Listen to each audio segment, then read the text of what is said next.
This is the English language section of Free Radio Europe, a European voice in your home. We are meeting at a time of war in Ukraine, but also resistance in Belarus. In other words, the fate of Central Europe is again in the balance.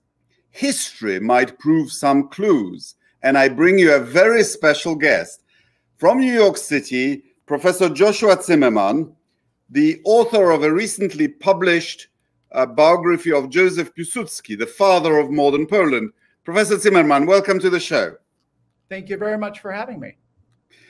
You have previously written on the Polish resistance during the Second World War. You are a professor at Yeshiva University, and you contribute to Politico and the Times of Israel. Congratulations on this book. I think it's really important that the figure of Piłsudski should be known in the English-speaking world, and there has been a shortage of biographies of Piłsudski.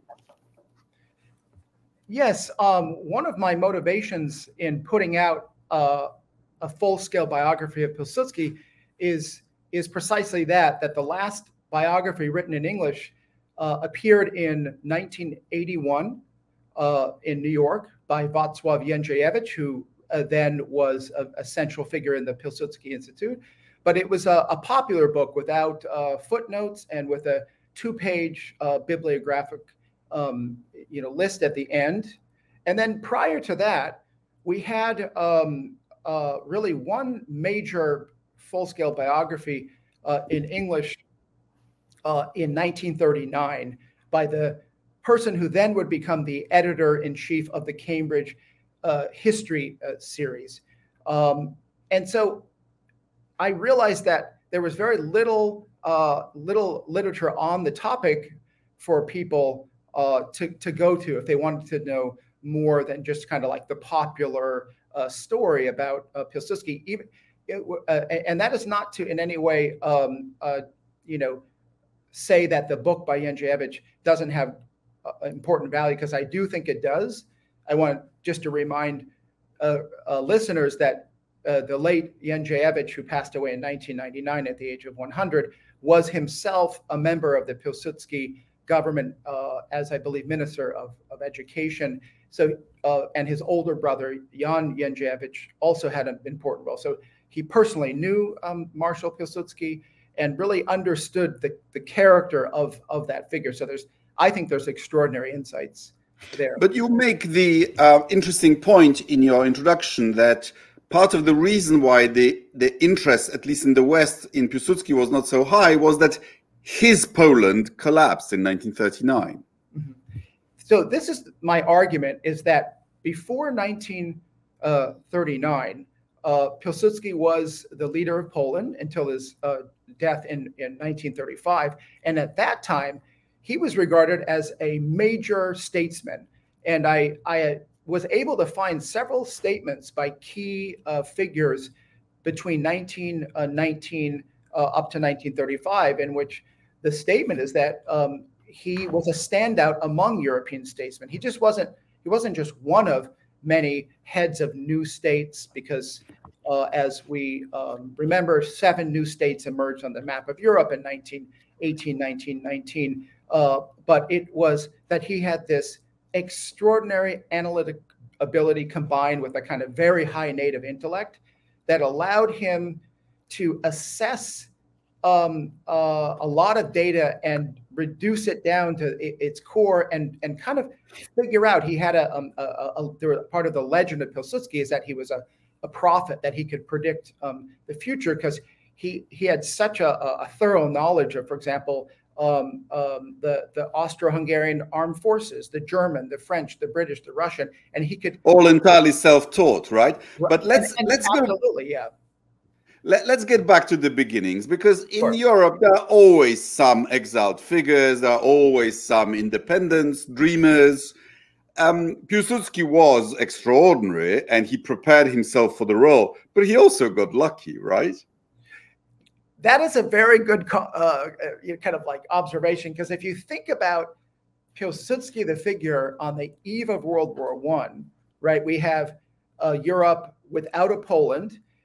there's three multinational empires, Russia, Austria-Hungary, and Germany, that occupy. They're the three partitioning powers. And he has this extraordinarily complex balancing act of diplomacy to try to somehow take advantage of the first time since the 18th century where these three partitioning powers go to war with each other, and try to act in a way that would maximize the possibility of it bringing out his own objectives, which was the independence of Poland. And that was tricky because he begins with an alliance with the Central Powers, Germany and Austria-Hungary, both of whom have something like 40% of the lands that were taken from Poland in the 18th century. So he has to work with them for the goal of repelling Russians from the Russian partition. But he's quite aware that the moment that that is achieved, he now has the objective. His interests change, and Germany and Austria are no longer really allies. They stand in the way. But he was generationally lucky, huh? I think so that happened because he understood. He came to the conclusion by 1914, after about 10 years of reflection, that Polish armed uprisings that failed in the 19th century are not going to actually achieve independence. And he realized that what will achieve independence is a war between the great powers in which Russia is defeated, because approximately 60% of Polish lands are under Russian rule. And he understands a Polish popular rising is not going to expel the Russian army from Polish land. So he has to utilize these great powers to bring about his own goals, which, by the way, are different from the goals of the Germans and the Austrians. That's where he's got the tricky diplomacy. But he does. His rival, of course, thought that the way to do it was to back the Romanovs and to help Romanovs acquire more Polish land so that the Russian Empire would be forced to grant Poland some kind of autonomy. Yeah, you're absolutely right. We should remember that at the very beginning of World War I, the Russians issue a manifesto in the end of 1914, actually saying that they are for Polish autonomy, and their kind of conception of that is pretty attractive at the time. They said they think they will take the Polish lands from Germany and Austria. And when they do that, they talk about, quote, reuniting the Kingdom of Poland, which is inside Tsarist Russia, with Galicia and Prussia into a single united autonomous Poland, not independent, but under Russian rule. And that is endorsed by Piłsudski's rivals, Roman Dmowski and the National Democrats. You know who also supported that plan, and this I wasn't aware of. I gave a lecture a few years ago in Cambridge, and I asked, at a particular college, and I asked, so who got the honor doctorates here? And they told me Dmowski. And I said, when? Oh, really? At the beginning of World War I. Wow. The British were very keen on Dmowski because Dmowski supported Russia staying in the war. Right. Absolutely. You know, that I did not know. That's fascinating. But if we think about it, you know, remember that Russia is an ally of Britain and France up until the fall, the fall of the Tsar and the provisional government. And therefore, that is why really the United States steps in January 1917 and publicly states that Polish independence must be a war aim. Now, when President Wilson makes that statement in January 1917, it's his famous peace without victory speech. We should remember the United States was still neutral, but France and Britain were still allies of Russia. So the notion of an independent Poland for France and Britain was something they had to be very careful about, because it was saying to their great ally, Russia, we are favoring the reconstitution of your borders, something that Russia absolutely opposed. So they actually could not diplomatically come out in favor of America. The only time, which was nothing new. You know, yeah. Napoleon, even while he occupied Moscow, still couldn't bring himself to reconstitute Poland because he wanted a deal with the Tsar. Oh, that's right. It is very, but it's interesting that if I can just tell, you know, kind of a personal story, that one of the first times I visited Poland, I was 20 years old. I visited before that as well. But I was in a cab in Warsaw, and I remember when the cab driver, that by that time I could speak a little Polish, asked me where I was from. And when I told him, he goes, "Oh, America, you know, we Poles love America." And he said, "You were the first country to support Poland in World War I." So I found it interesting that a cab driver, you know, it just immediately, that was so right. You know, today with the 82nd Airborne in Rzeszów, the approval of the United States in Poland is 91%, highest in Europe. Wow. And I suspect higher than in the United States. Wow.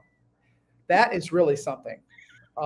There seems, so in other words, that there's a lot of pro-American sentiment in the, did I get that right? Yeah, in Poland. So, and I think that people, you know, American visitors who may not know the history are kind of touched by this kind of overflow of you know, interest in the United States. But, you know, but going back to that, it is interesting that, you know, Dmowski in a way was pragmatic, because who could foresee the fall of the Tsar? There's no, so up until the fall of the Tsar and the provisional government in 1917, you know, Piłsudski's Eastern policy really had no way of. But Piłsudski did have some, I mean, you know, we forget now that the administration of Rump Poland was actually created under the Germans. Yes, yes.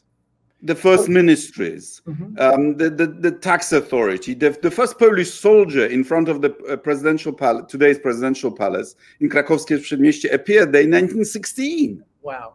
So And Piłsudski was able to create an armed force supported and supplied by the Austrians. That was something. Yeah, absolutely. If we think about that, you know, it's extraordinary. What we know is that on November 5th, 1916, there was something called the, you know, there was called like the two monarchy manifesto. I forgot the exact name, but where Germany and Austria-Hungary openly endorsed the independence of the Kingdom of Poland, with its capital in Warsaw. So that was a huge moment. And in my two chapters on World War I, I was able to find, you know, letters of Piłsudski from that day. Literally on the day of that declaration, he writes to some of his comrades about that, what an extraordinary day that is for him and for Poland. And that was significant because the Germans and the Austrians actually controlled Warsaw. So that was for real.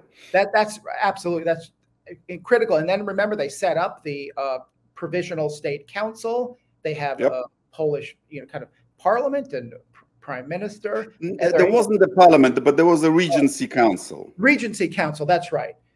There's a regency council, and then something called a provisional council of state, but that's perhaps a little bit later in the war. But they do appoint Polish authorities in Warsaw and allow them to administer, and essentially without any clarity on the borders, are saying that in the aftermath of the cessation of hostilities, you know, we will then work out the borders and endorse this. Yeah. So coming back to Piłsudski, what does it take to be a successful freedom fighter, to be a successful leader in waiting, in exile? What advice should we give to Tsikhanouskaya or to the Kurds or to the anti-regime Iranians?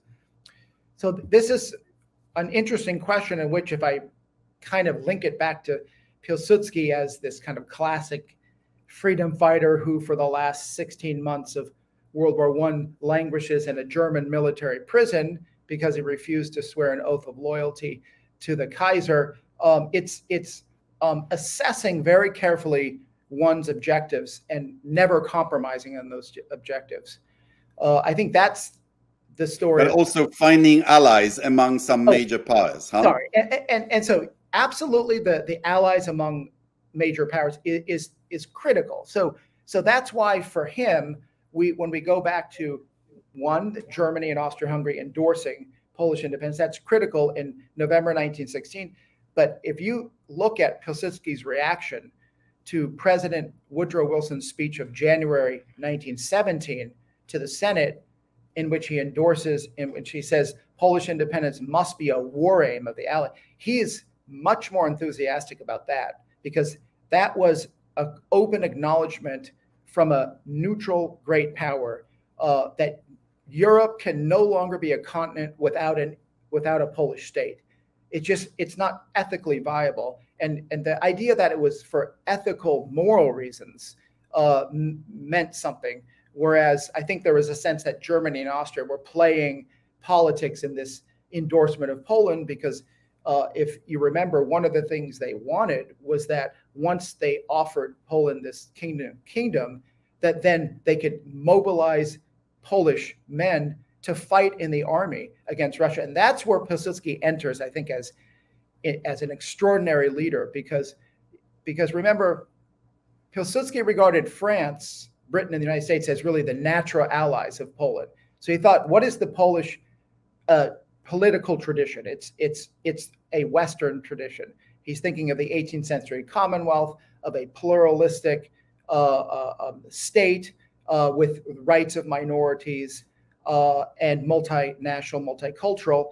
And he looks to the Western democracies, which had been traditionally an ally of Poland, and he realizes that these Polish troops, if they're going to be employed, they cannot be used on the Western front. And he makes it clear to us. So think of how complicated this. Germany and Austria are at war as the central powers with the Entente, France, Britain, and Russia. And Poland is, under Piłsudski and others, has formed a Polish legionary armed force in Austria to fight the Russians. But remember, they're also at war with France, and he lays down a red line. There will be no Polish troops on the Western front because France is not our enemy. So that was tricky diplomatically. Which leaders of the then emerging nations does he most resemble to your mind? Say, when it comes to Israel, is he more Ben-Gurion or more Weizmann? I would say he's more Ben-Gurion.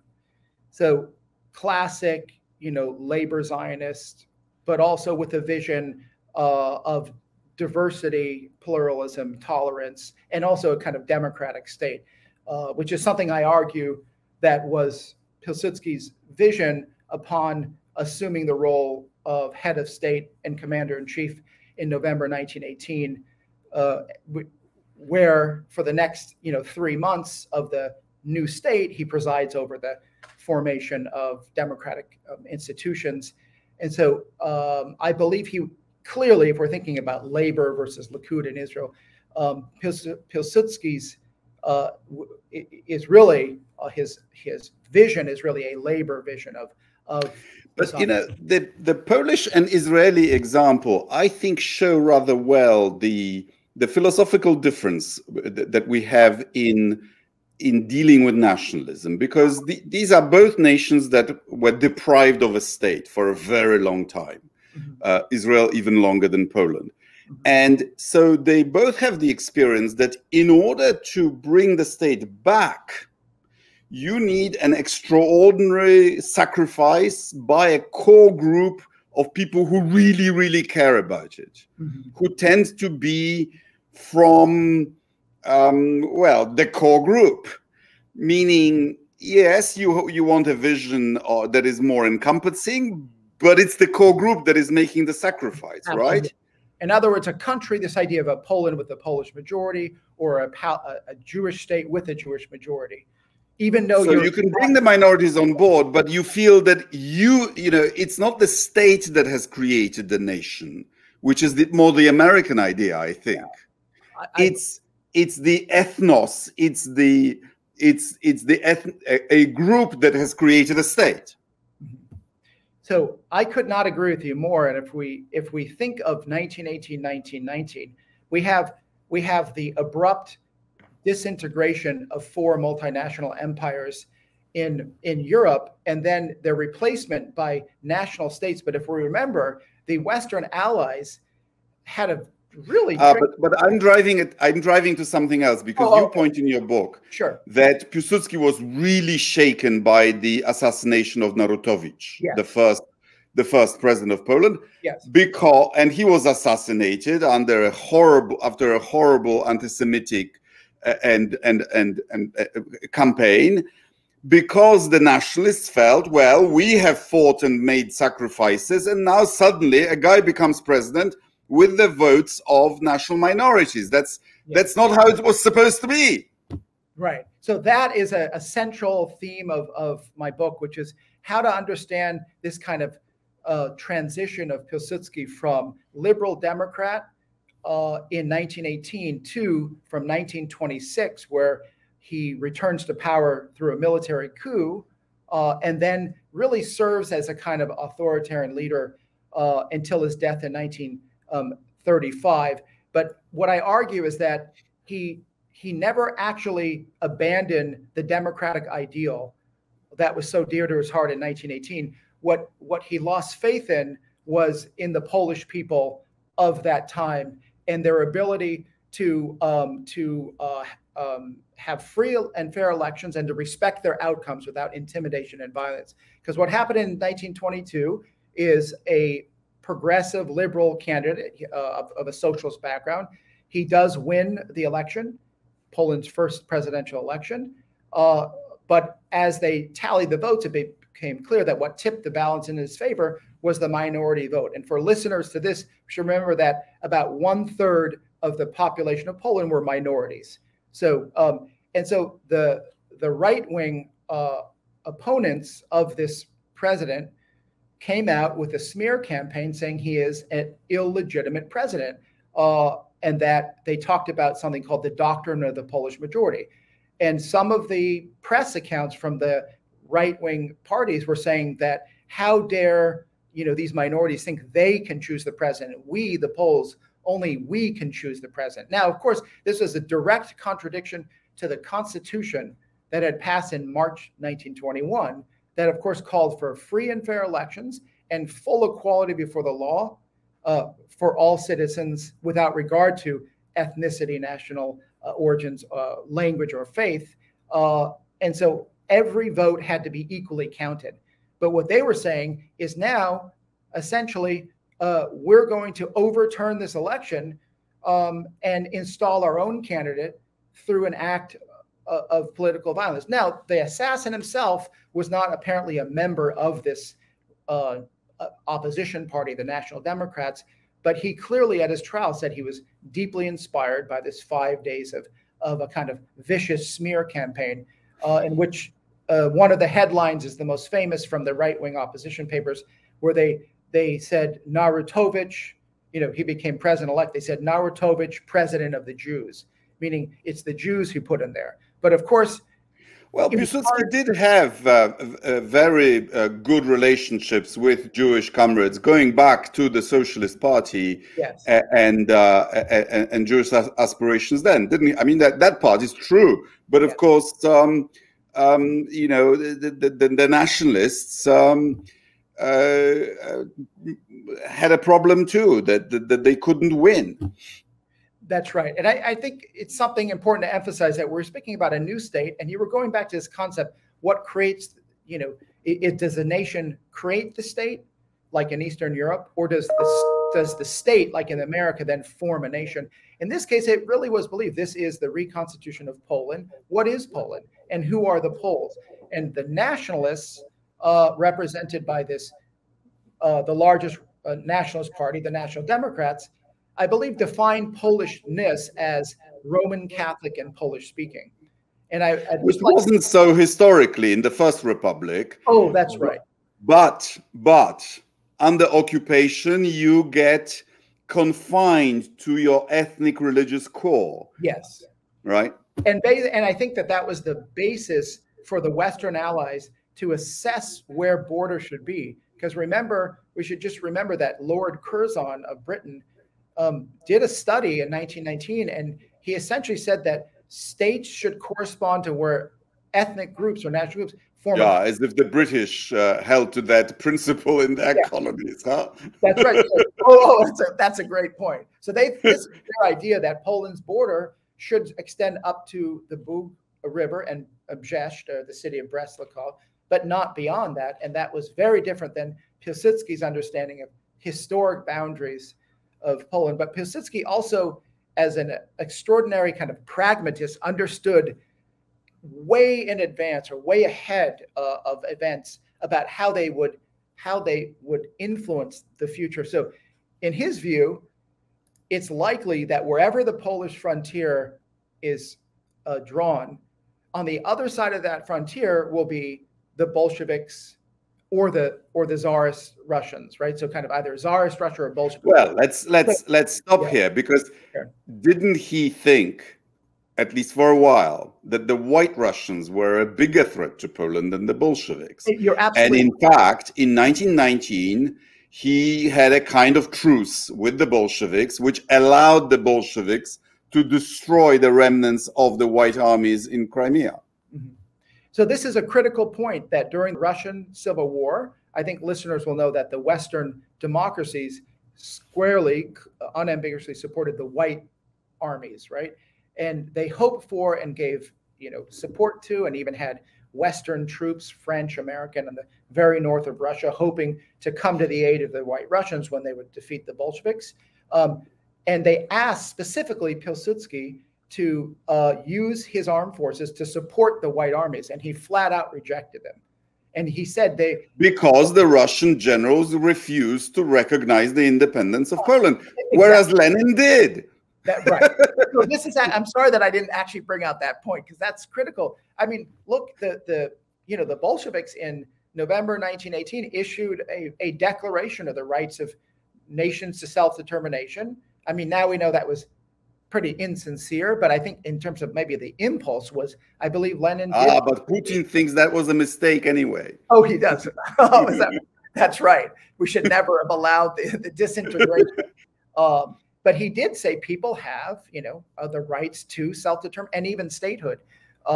And so he clearly was willing to allow some form of an independent Poland. But the White Russians were squarely against, they were, the leadership was kind of ex-Tsarist generals. So, and I want to just tell the readers that it made a big impression on me that one of the White Russian generals, Denikin, wrote an autobiography after the war. And he said, if it wasn't for Piłsudski, the Bolsheviks would have collapsed. It's his fault, the victory of communism in the world. He put it squarely on Piłsudski, because Piłsudski, again, he had British diplomats in Warsaw as envoys saying, can we convince you to? Well, this, I think, was a mistake, because short term, Lenin was useful to him, but long term, Soviet Russia became a much bigger threat than Tsarist Russia would have been. You could be right, and then of course, could Piłsudski anticipate that then he'd have to go to full scale? And then he overestimated the staying power of Ukraine, didn't he? I mean, the Kiev help to Petlura was a mistake, wasn't it? I mean, it persuaded many ordinary Russians, including many Tsarist officers, to join the Red Army to fight the as they saw it, a Polish invasion. Yeah. So that event, I believe, has kind of new significance in the light of the Russian invasion of Ukraine. And on February 24th, 2022, when we think of that extraordinary, 7-mile long tank line of Russian tanks on the outskirts of Kyiv, in an attempt to take Kyiv. I mean, that was a huge moment. Fortunately, they withdrew from that, but it seems that their initial goal was to take Kyiv. But it just gives you a sense of history that it was Piłsudski 102 years ago who was the only European statesman to champion the independence of Ukraine, and not only in word, but in deed. And that is that he put Polish boots on the ground to team up with Ukrainian General Szymon Petlura, and they actually mounted an offense against Russia, and in May 1920 took Kyiv from the Red Army. Do you know by what mode of transport the advanced Polish troops entered Kiev? I do not know. If that would be very interesting if you. The first Polish patrol that approached Kiev took a tram to the center of the city. Is that right? See, it was an open city; it wasn't defended. Oh, okay. See, I did not know that, because it appears that the Red Army abandoned the city, right? So they enter, on May 7th, 1920. It's a very dramatic moment, because Piłsudski, with Petlura, issues a declaration of independence of Ukraine. And he says, we're righting the wrongs of history. And he does say we are not here as conquerors. We're here to allow for a Ukrainian national state to form, and we will withdraw in a matter of months, not years, when the Ukrainians feel they can defend their frontiers against Russia. Strategic calculus was correct, namely that Poland alone would be too weak to withstand the pressure from Russia and Germany simultaneously, that what you needed was a federal state composed of Ukraine, Belarus, Lithuania, and Poland, and that together there would be enough staying power. Yeah. That's Piłsudski's kind of famous federalist concept, which, by the way, for any observers of Europe today, when you look at that, you really can see the potential value of that before the creation of a NATO or a European Union, where you have a collective security wall. So now, for example, Russia can't just invade Estonia because it's part of NATO. But before there was a NATO, this was Piłsudski's concept on a local level, that what you take is the historic lands of Poland, Lithuania, and Ukraine, and you'd have kind of a federal republic with full internal national autonomy inside, but with defensible borders that could withstand, as you say. Now, I make the point that when Piłsudski embarked on his campaign to take Kiev with the Ukrainians and declare, he was hotly criticized by the French and the British. And I think it's significant, and it reverberates to me pretty profoundly, that he turned to them and very sternly said, you don't understand Russia and their annexationist culture. Without the independence of Ukraine, Poland and Europe will never be secure. And I believe that at the end of his life, when he did this long interview with in 1931 at the age of 63, he states that one of his greatest regrets as a statesman was his failure to bring about an independent Ukraine. So I find that very significant, because he felt... You can confirm or not whether it's apocryphal or real. He's said to have said about Russia, in Russia, even anarchists are imperialists. You know what? That's a great, that is a great statement that I don't remember coming across that, but that tells you a lot.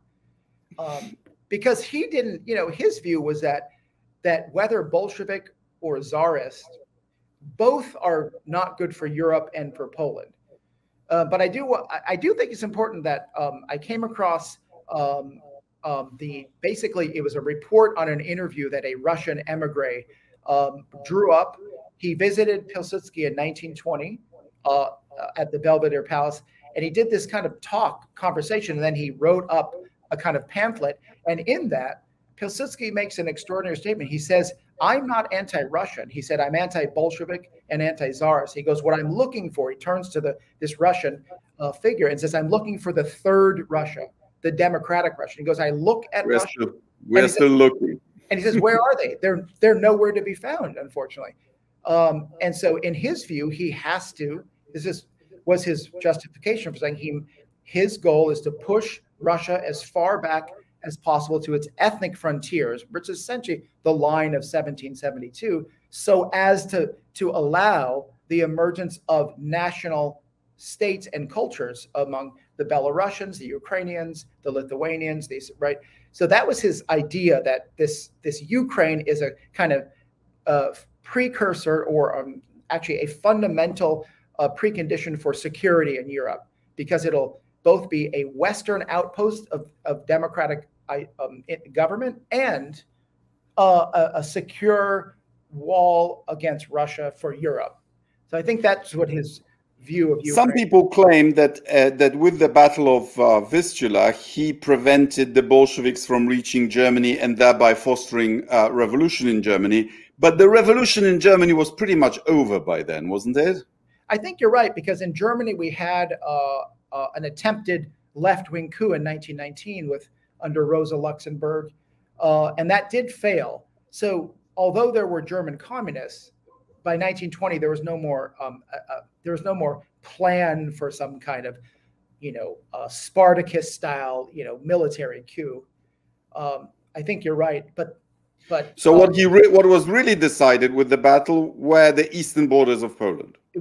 Absolutely, yeah, and we should say that according to the Western Allies, they did not agree at all what ended up being Poland's eastern borders. They believed that was far beyond Poland's ethnic frontiers, because once you cross that part of Poland, which is essentially the Brest-Litovsk and the Bug River, Poles become a minority, Polish speakers. That was their view, but he had, I think, he was a pragmatist. So if ideologically speaking, you could say yes, but he understood that the outcome of drawing an ethnic frontier on Poland's east would be the expansion of Russia up to that border. So what he is saying is, to the west, you don't understand that if we do that, there will be no Ukraine or Belarus because Russia will conquer it. And that's not good for Europe. And of course, the Ukrainians who ended up in Poland, perhaps against their national aspirations, were not then purged or starved to death in the 1930s. And the Poles who ended up on the Polish side of the border didn't get exterminated in the anti-Polish purge of 1938, wasn't it? Yes, yes. You know, that's. I just want to say I was very struck when I was just going through Serhiy Plokhy's, the Harvard Ukrainian professor, his book Gates of Europe: A History of Ukraine.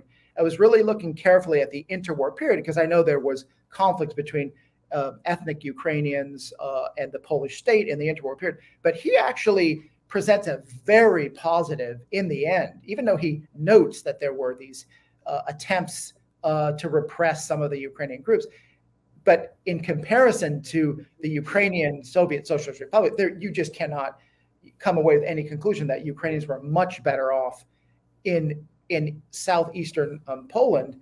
And he makes that claim. So I found that interesting that, yeah, you had a constitutional state with freedom of the press and speech and national expression. But we also have to acknowledge that there were Ukrainian terrorist organizations who struck at and assassinated Polish officials. In I live in a street in Warsaw where the Ukrainian nationalists killed the interior minister. Yes, yes. No, I was going to say that event in itself is really striking. I try to recount it in some detail because this was someone who had been a longtime ally of Piłsudski. He was in full favor of the program of a kind of social democratic program of pluralism and tolerance. He had been in the Polish legions in the 3rd Brigade, and now he's interior minister, and yet he gets assassinated. And so it was a blow, a huge blow to Piłsudski, because this was also a friend of his. But that idea, and then remember there was an attempted assassination of Piłsudski also in southeastern Poland.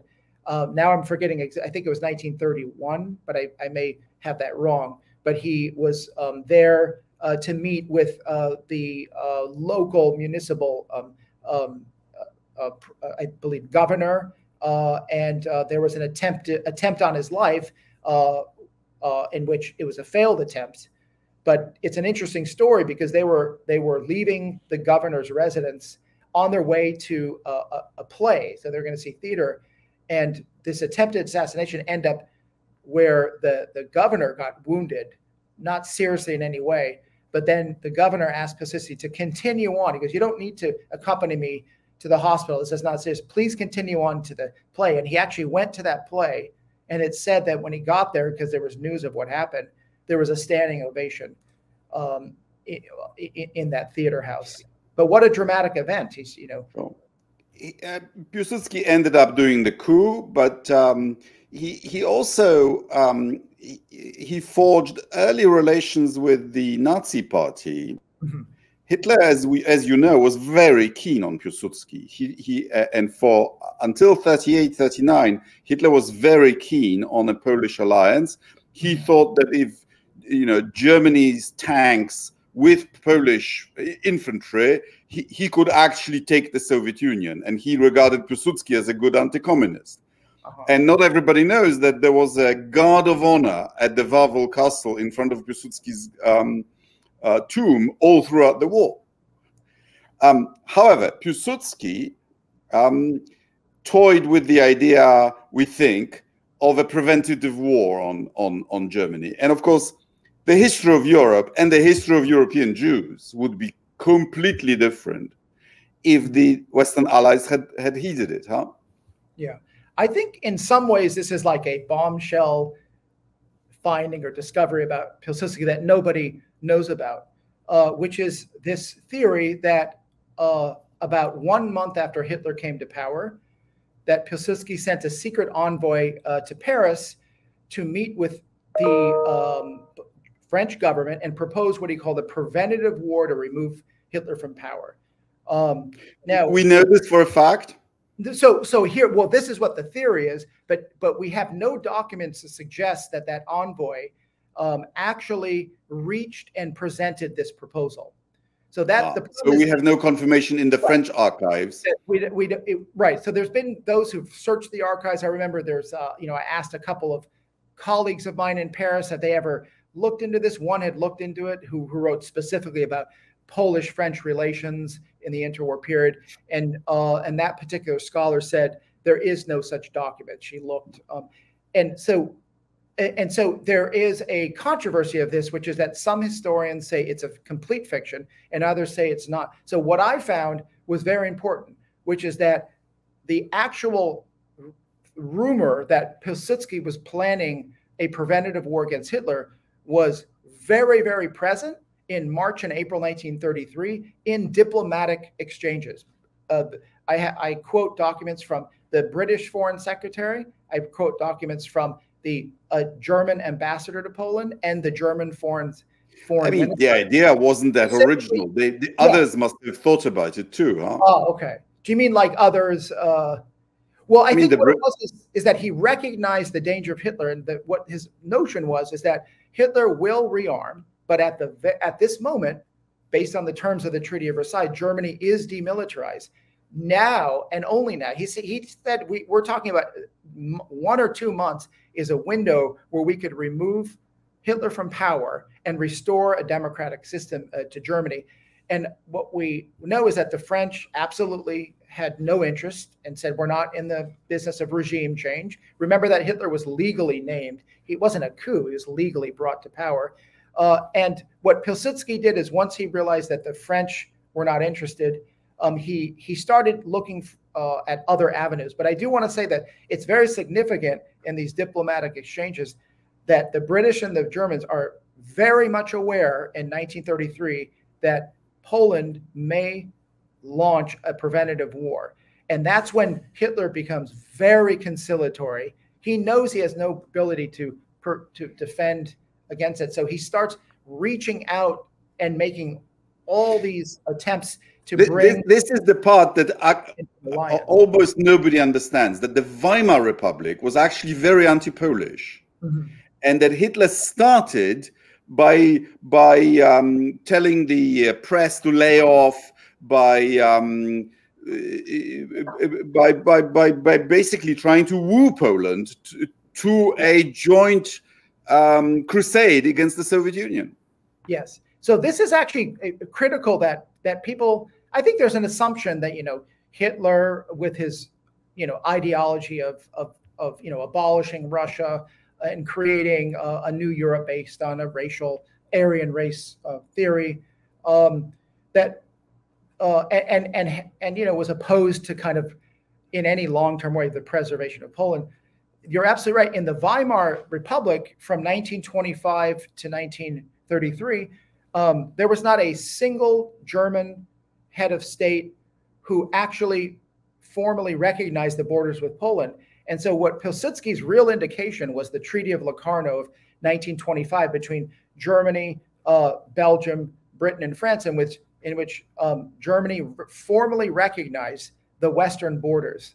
But not the eastern. But not the borders with Czechoslovakia or Poland. And the Polish diplomats tried to get, but failed, the Western democracies to actually impose on Germany, because they had the means. They were in a position of strength to say, look, we will not sign this unless you agree to this. But they kind of withdrew from that insistence. And the Poles and the Czechs were shocked that the Western democracies would agree to this kind of accord, allowing the Germans to say, no, the border with Poland is still an open question. Their role was supposed to say, no, it's not. We settled that at the Treaty of Versailles. And so from that, Pilsudski looked very, he thought that was an extremely dangerous precedent. And now he understood that the Western democracies would throw Poland under the bus if need be. And the non-aggression pact actually worked for Poland for a while. For a while, yeah. And I just if I can just add one thing. So what I found is that before Pilsudski was being courted by the Germans for a non-aggression pact, and before he did that, he sent another secret envoy to Paris, and this was in October 1933.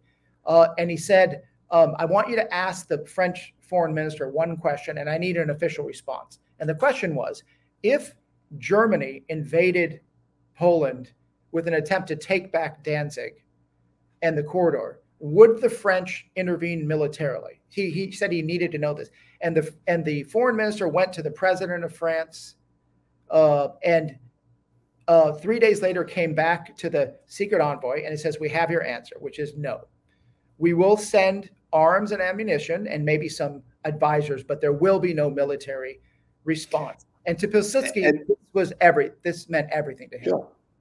And Hitler actually had it right. And this was why he attacked Poland first, even though he originally wanted to attack France first. Namely, he thought correctly that if Germany attacks France, Poland will come to France's assistance. But if Germany attacks Poland, France will not. Which is interesting. How did he have that? It's an extraordinary thing that, this... Because internal French politics at the time were just impossible. Right.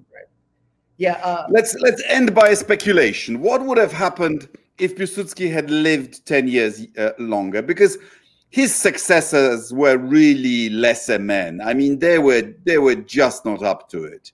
The commander-in-chief Śmigłowicz was a fool. They were all second-raters who thought they were following his thought, but actually they were just sticking to some templates that a very dynamic situation was making invalid. So the Finns, as I was telling you earlier, had their father of the nation throughout the Second World War. So he entered the war against the Soviet Union, as you know, with the Germans, but without going beyond the old Finnish border and without shelling Leningrad. And then switched sides the moment Germany started losing, as a result of which Finland got Finlandized, whereas Poland got Sovietized, and after being ethnically cleansed both ways. Well, so my sense of this, it really commands a lot of my thinking. It is counterfactual history. What if, Piłsudski had lived? But it is one of kind of the greatest disappointments and kind of tragedies of the interwar period that this extraordinarily capable head of state and he wasn't that old. He was 60 when he died. Yeah, he was 67. He could have gone on another 10 years. Absolutely. And you see all these other leaders that were born in the same year, 65, 67, who lived on until 1950. But so here's one thing I would say is that Piłsudski had this uncanny ability to understand the long-term implications of any small change in a circumstance, right? So when he saw Germany make one move in which, for example, they start agitating for, more autonomy of Danzig or something, and there was any move in their military, he understood what is the implication. The implications, of any single move, because he always had this calculus. He was his greatest hero was Napoleon, right? He wanted to be regarded as a kind of military genius, and so he would have approached the rearmament of Germany in a very different way. We should remember that it's really the same year that Piłsudski died that Germany formally announced that it was withdrawing from its commitments to the Versailles Treaty and would begin rearming. He would have understood that if Poland doesn't help Czechoslovakia, then Germany becomes invincible. Okay, yes. So this is actually key, which is that if you look at Josef Beck, who's the foreign minister, who kind of succeeds Piłsudski as ruler, he seemed to not have any actual real sense of the implications of the disintegration of Czechoslovakia. So, and so much so, you know, that when he took part in it. That he took part in it as if, oh, you know, this is good for Poland, that while Czechoslovakia is down on its knees, we and the Hungarians are gonna take some of this kind of breadbasket away. But I think what's striking is that in April 1938, I was reading the diaries of the Italian foreign minister. It so happens that Beck was in Rome around this time of the Anschluss.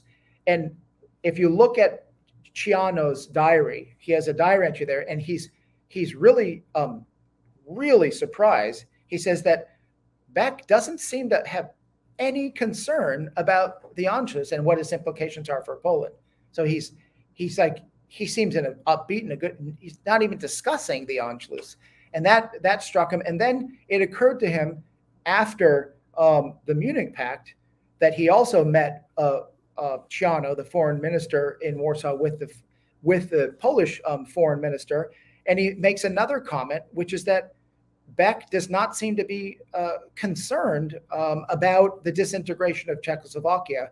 He doesn't seem to understand what that means. And he seems to invest genuine trust in the Germans to keep their word on the non-aggression pact, which was supposed to be a 10-year, non-aggression pact. So it lasts till 1944.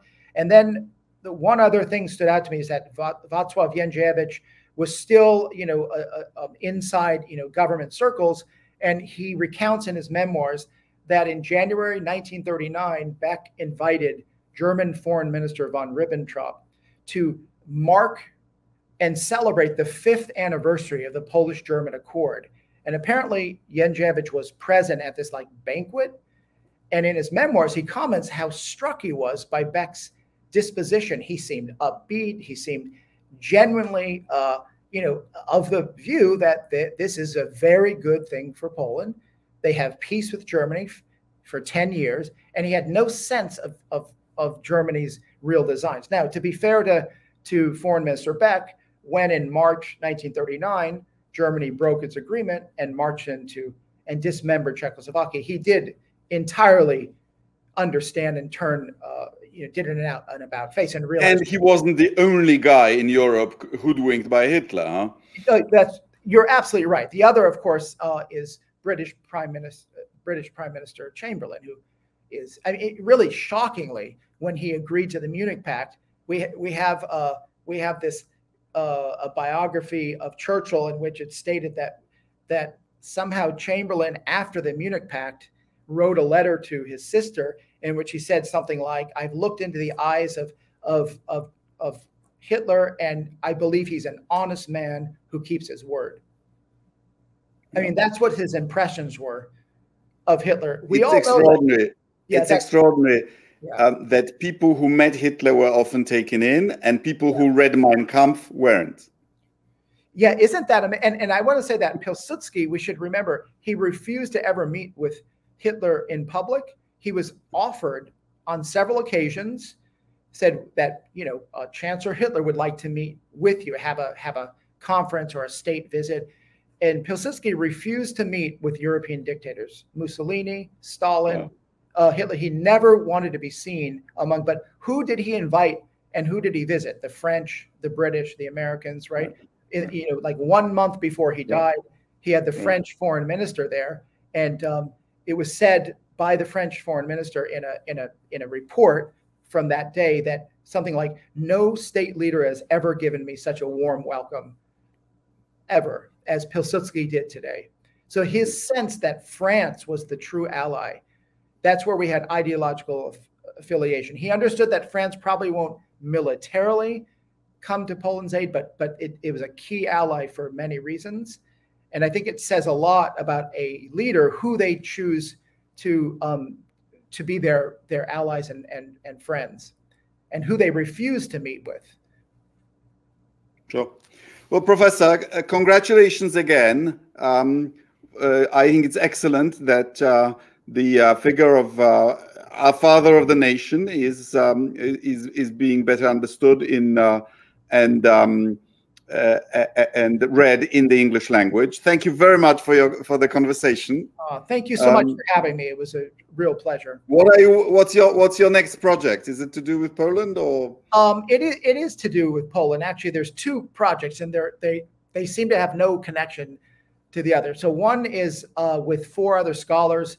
I'm editing, and I have a book contract to a book called the Jews in Poland from the Middle Ages to the Present, a documentary history. So it's going to go back to the beginning of Jewish life in Polish lands up to the year 2022, and then an entire. Well, you know, there is an interesting controversy about where did Polish Jews come from. I'd really like to know. No, absolutely. That also is such a fascinating. Who were these first Jewish settlements? I mean, where did they descend from, these settlements? So I was going to say, why were they more in the east than in the west if they'd come from Spain? That's right. So it does seem like there's both from the west and then from the east. There is this DNA. You can now trace movements of peoples by DNA. Yeah, that is fascinating. It is. Say my other thing is to write a biography of my favorite composer of all time, Chopin. So because I have a minor in music as an undergraduate, and I'm a great lover of Chopin, as is my family, I was considering embarking on a project to write a new biography of this extraordinary figure. Chopin. Just know this, that the house in which Chopin became truly famous, where he had his debut in Paris, the Palais du Monaco, is now the Polish embassy. And we have the room. Oh my gosh. That's really important information. Because I know there's like an Adam Mickiewicz museum in Paris, and I knew that there was, so I didn't know about Chopin and that so this was the home, his home in Paris that has become the embassy. No, this was an aristocratic residence. He just happened to have his first concert there, and it happened to become a Polish embassy in the 1930s. Oh, I see. Okay, that's fascinating. Well, good luck in your research and in your projects. I hope the book does really well. Oh, thank you so much for having me. Thank you. Goodbye.